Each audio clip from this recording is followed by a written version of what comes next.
رحمن رحمن ساعدني يا رحمن اشرح صدري قرآن. أعوذ بالله من الشيطان الرجيم. بسم الله الرحمن الرحيم. وَلَنَبْلُوَنَّكُمْ بِشَيْءٍ مِّنَ الْخَوْفِ وَالْجُوعِ وَنَقْصٍ مِّنَ الْأَمْوَالِ وَالْأَنفُسِ وَالثَّمَرَاتِ وَبَشِّرِ الصَّابِرِينَ الَّذِينَ إِذَا أَصَابَتْهُم مُّصِيبَةٌ قَالُوا إِنَّا لِلَّهِ وَإِنَّا إِلَيْهِ راجعون أُولَٰئِكَ عَلَيْهِمْ صَلَوَاتٌ مِّن رَّبِّهِمْ وَرَحْمَةٌ وَأُولَٰئِكَ هُمُ الْمُهْتَدُونَ. صدق اللہ العظیم. سورہ بقرہ آیت نمبر 155 سے 157 تک تلاوت کی.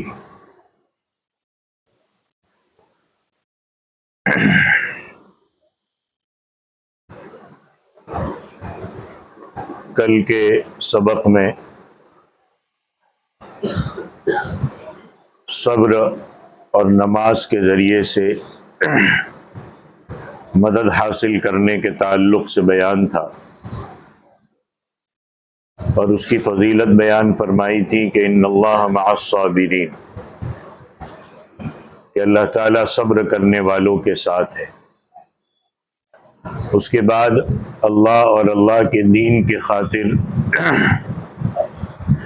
شہید ہونے والے لوگوں کے متعلق ارشاد ہوا کہ ان کو مردہ نہ کہو بلکہ وہ زندہ ہے.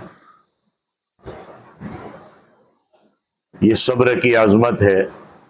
ظاہر ہے کہ جو شخص اللہ کے راستے میں موت جیسی بڑی مصیبت کو بھی برداشت کرتا ہے تو یقین ہے کہ ایسے شخص کو ہمیشہ ہمیش کی زندگی نصیب ہوتی ہے، اور یہ بڑی راحت والی زندگی ہے.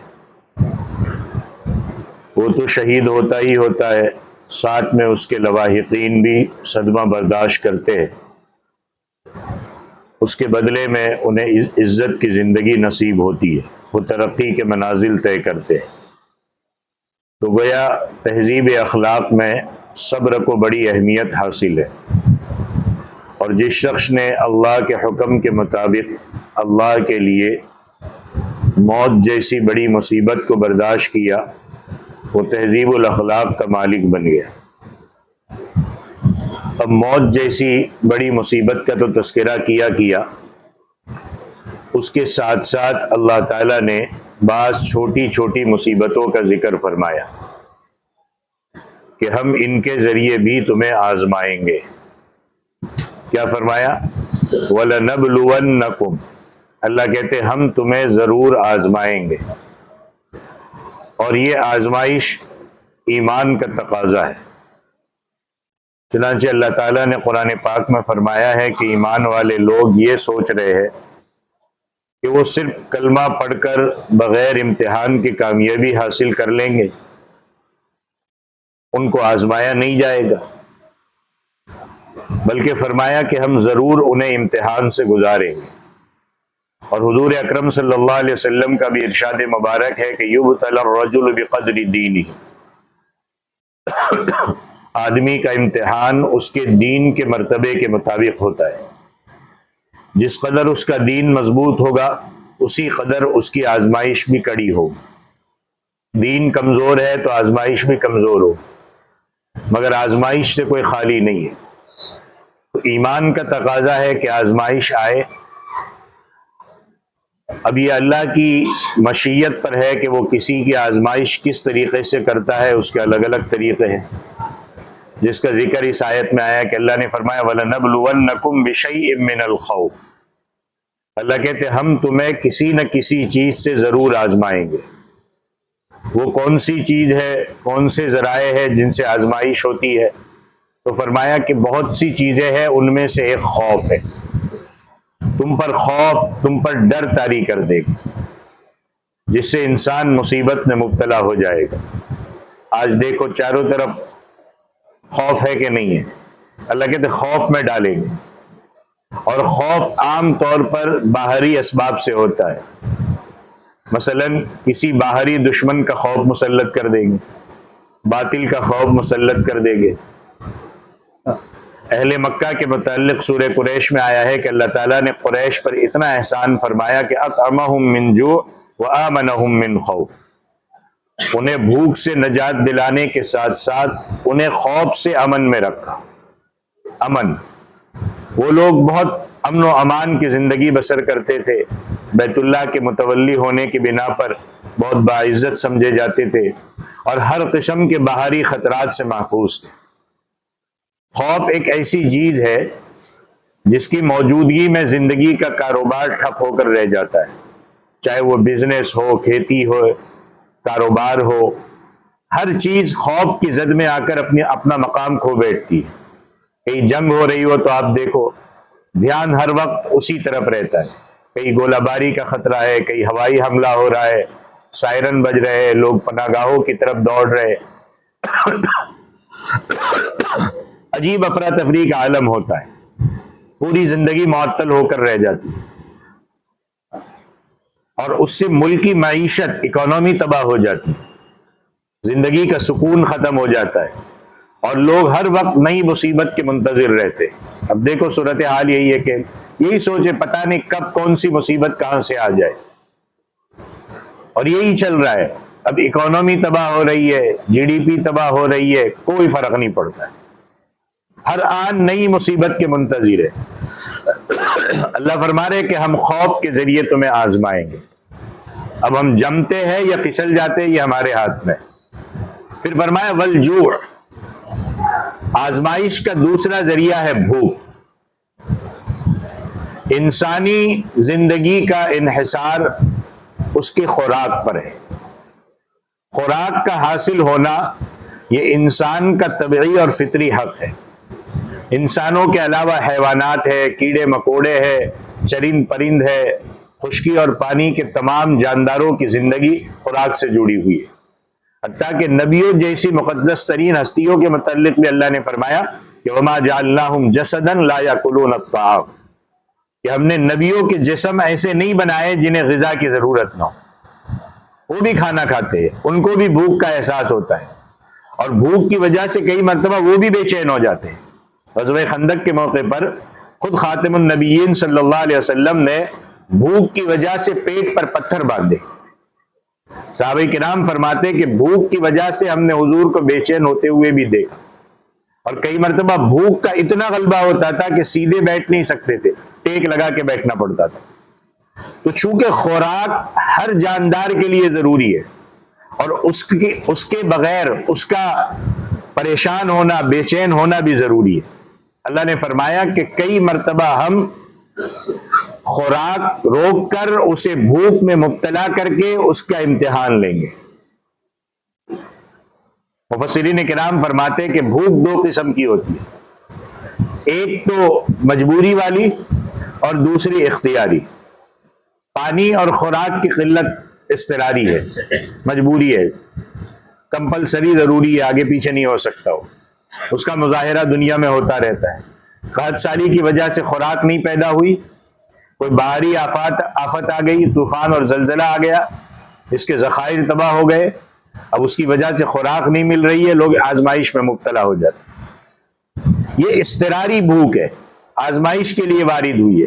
بھوک کی دوسری صورت اختیاری ہے، جیسے ایمان والوں کے لیے رمضان کے مہینے میں روزوں کی فرضیت، یہ اختیاری ہے، مجبوری نہیں ہے۔ یہ مسلمان خود اس بھوک کو اختیار کر کے خدا کی آزمائش پر پورا اترتے ہیں۔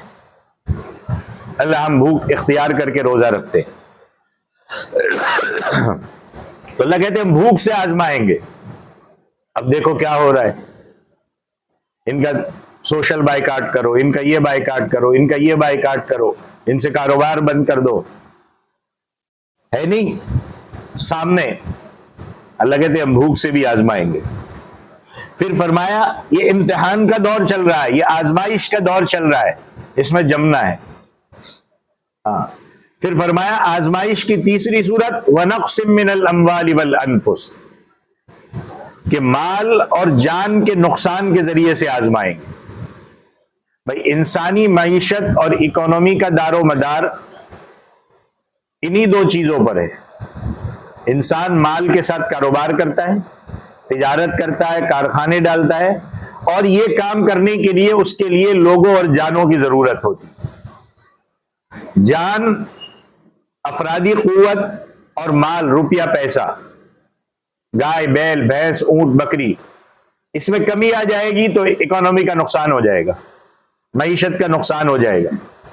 لہذا یہ بھی آزمائش کا ذریعہ ہے، اور اللہ فرماتے ہیں کہ ہم جان اور مال میں کمی کر کے بھی لوگوں کا امتحان لیتے ہیں۔ زمینی آفات، آسمانی آفات مال اور جان میں کمی کا ذریعہ ہے۔ کئی مرتبہ ہلاک کرنے والی وبائی بیماری آتی ہے، طاعون آتا ہے، ہیضہ آتا ہے، یہ انسانی زندگیوں کو ہلاک کر دیتے ہیں۔ یا زلزلہ آیا، طوفان آیا، سیلاب آیا، جانی مالی نقصان ہو جاتا ہے، یہ بھی اللہ کی طرف سے آزمائش کا ذریعہ ہے۔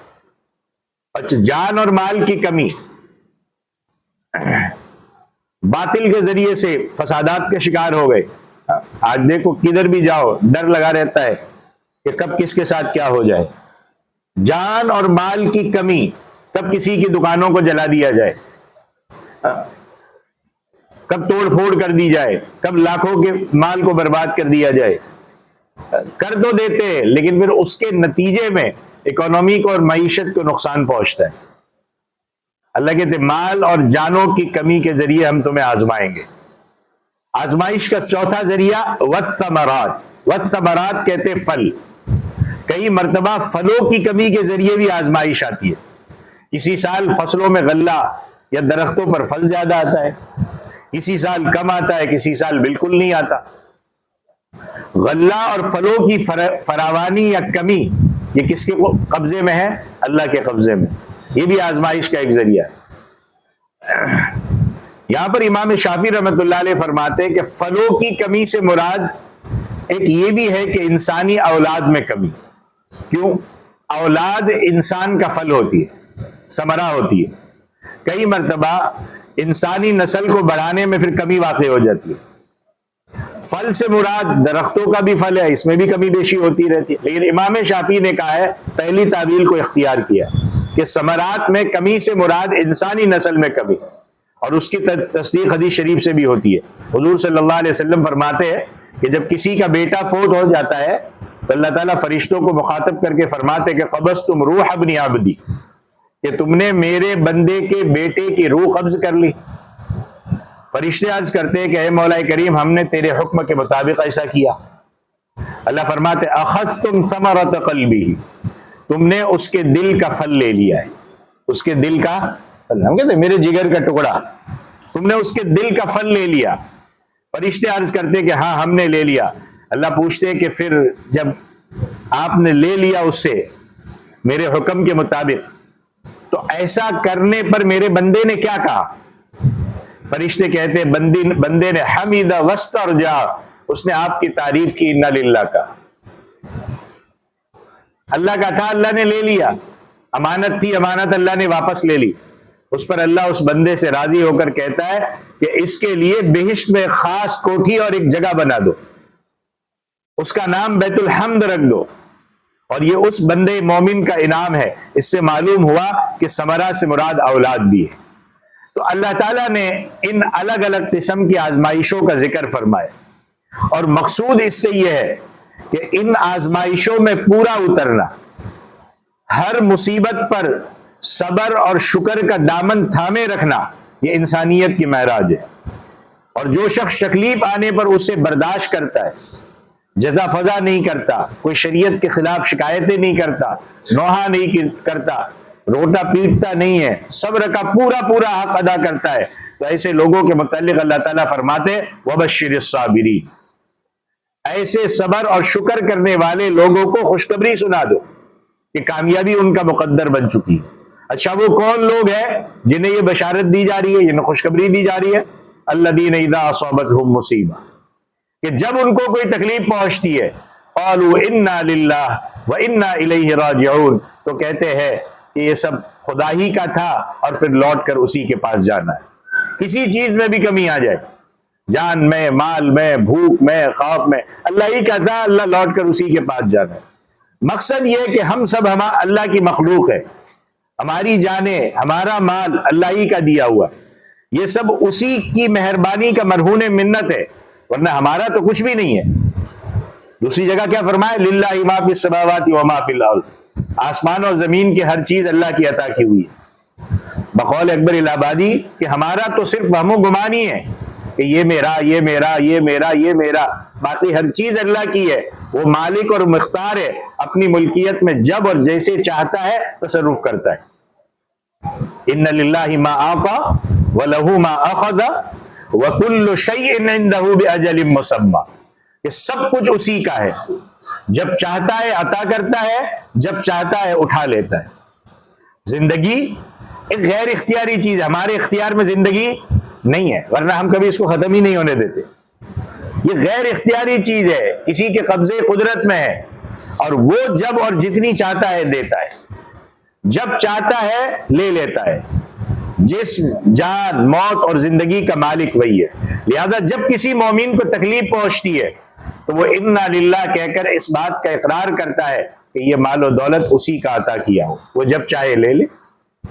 وہ کسی قسم کے نقصان پر چیخ و پکار اور واویلا نہیں کرتا، وہ صبر سے کام لیتا ہے، اور ایسے ہی صبر کرنے والوں کے لیے اللہ تعالیٰ نے بشارت دی۔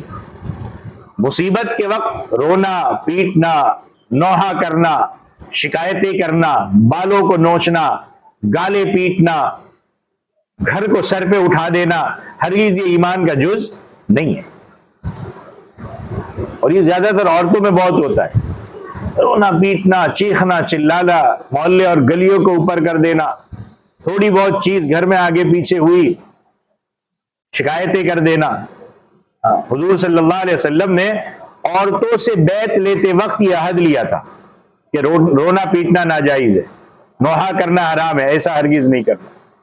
ہاں، غم میں کچھ آنسو نکلے یہ فطری چیز ہے، یہ نکلیں گے آنسو، اور یہ صحیح ہے، اس میں کوئی فرق، کوئی پریشانی والی بات نہیں ہے، کوئی غلط بات نہیں ہے، مگر چیخ و پکار کرنا یہ طبیعت کے خلاف ہے اور ناجائز ہے، اس سے بچنا چاہیے۔ مصیبت کے وقت صبر کرنا اور انا للہ کہہ دینا گویا اللہ کے فیصلے پر راضی ہونے کا اظہار ہے کہ اللہ نے میرے لیے جو بھی پسند فرمایا میں اس پر راضی ہوں، انا للہ و انا الیہ راجعون۔ اور اگر اللہ ہم سے راضی ہو گیا تو یہ اجر و ثواب کا سبب ہے، اللہ ناراض ہو گیا، شکایتیں کی تو ہم یقیناً تباہ و برباد ہو جائیں گے۔ سب کچھ اچھا چلے، ایک دن اچھا نہ چلے ہم شکایتیں کرنے لگتے ہیں۔ لوٹ کر اسی کے پاس جانا ہے، اسی کے بارگاہ میں پیش ہونا ہے، اس کے علاوہ کوئی اور جگہ نہیں ہے۔ چنانچہ صبر کا یہ قانون بتلا رہا ہے کہ اللہ کے فیصلے پر راضی ہو جانا چاہیے۔ حضرت عبداللہ ابن مسعود فرماتے ہیں کہ میں آسمان سے گر جاؤں، زمین پر ہلاک ہو جاؤں، یہ بات میرے لیے اس بات سے بہتر ہے کہ اللہ کے کسی فیصلے کے متعلق یوں کہوں کہ مجھے یہ پسند نہیں ہے۔ کہتے نا اللہ کو میں ہی ملا تھا، اللہ نے میرے ساتھ ناانصافی کی، اللہ نے میرے ساتھ ظلم کیا، یہ بالکل پسند نہیں ہے۔ اللہ کے ہر فیصلے پر راضی ہو جانا چاہیے۔ حدیث شریف میں آتا ہے کہ جو خدا کے فیصلے پر راضی ہو جائے گا اللہ بھی اس سے راضی ہوگا، اور جو خدا کے کسی فیصلے پر ناراض ہوگا اللہ بھی اس سے ناراض ہو جائے گا۔ اور ظاہر ہے کہ جس شخص سے اللہ ناراض ہوگا اس کا حشر کیا ہوگا۔ امام ابو بکر جساس فرماتے ہیں کہ ان آیات سے یہ بات واضح ہوتی ہے کہ اللہ کے فیصلے پر راضی ہونا یہ فرض ہے، اور اللہ کے ہر فیصلے پر راضی ہو جانا چاہیے، صبر کا دامن نہیں چھوڑنا چاہیے۔ اور فرمایا کہ ان آیات سے دو احکام نکلتے، ایک فرض ایک ہے نفل۔ اللہ کے ہر فیصلے پر راضی ہو جانا یہ فرض کا حکم ہے، اور ہر مصیبت پر انا للہ و انا الیہ راجعون کہنا یہ نفلی حکم ہے۔ ایک تو راضی ہو گئے، اللہ تیرے فیصلے پر راضی ہو، ساتھ میں کہہ دیا انا للہ و انا الیہ راجعون۔ حضور صلی اللہ علیہ وسلم نے یہ دعا سکھائی، اللہم اجرنی فی مصیبتی واخلفنی خیرا منہا، کہ اللہ مصیبت میں مجھے اجر عطا فرما اور اس کا مجھے بہتر بدلہ عطا کر۔ بندے کو تکلیف پہنچتی ہے اس پر بھی اللہ ثواب دیتے، تو اللہ اجر عطا فرما، اور یہ جو نقصان ہوا ہے اللہ اس کا بہتر بدلہ عطا فرما، اللہ ہی کی طرف رجوع۔ یہ ایمان والوں کی نشانی ہے کہ وہ ہر مصیبت پر اس طرح کے کلمات کو کہہ کر اللہ کے فیصلے پر راضی ہو جاتا ہے۔ تکلیف چاہے چھوٹی ہو یا بڑی، دنیا ہے، کدھر کدھر سے آئے گی پتہ نہیں چلے گا. اس پر صبر کرنا، آتی رہتی ہے، صبر کرنا. کئی تکلیفیں آپ نے کچھ نہیں کیا ہوگا، نہ چاہتے ہوئے بھی آئے گی، اس پر بھی صبر کرنا. اور خیر کے کلمات کہنا ایمان کی نشانی. اللہ نے میرے لیے کچھ اچھائی چاہا ہوگا تو آئی، آگے کے دنوں کے لیے کچھ سبق میرے لیے رکھا ہوگا. حضور نے فرمایا کہ اگر جوتے کا تسمہ بھی ٹوٹ جائے یا ٹھوکر لگ جائے تو اس پر بھی انا للہ پڑھنا چاہیے، تاکہ اللہ کے فیصلے پر راضی ہونے کی سند حاصل ہو جائے.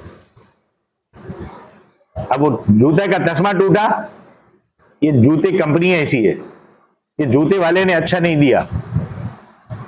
انا للہ و انا الیہ راجعون. اللہ چاہتا تو لمبا چلتا، اللہ نہیں چاہتا تو جلدی ٹوٹ گیا، اللہ کا فیصلہ ہے. تو فرمایا کہ صبر کرنے والے اور اللہ کی رضا پر راضی ہونے والے لوگوں کا بدلہ کیا ہے؟ اب اللہ نے آگے بدلہ بتایا ہے. اولئک علیہم صلوات من ربہم ورحمہ.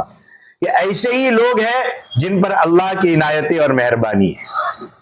جو صبر کرتے ہیں نا ان پر مہربانی ہے.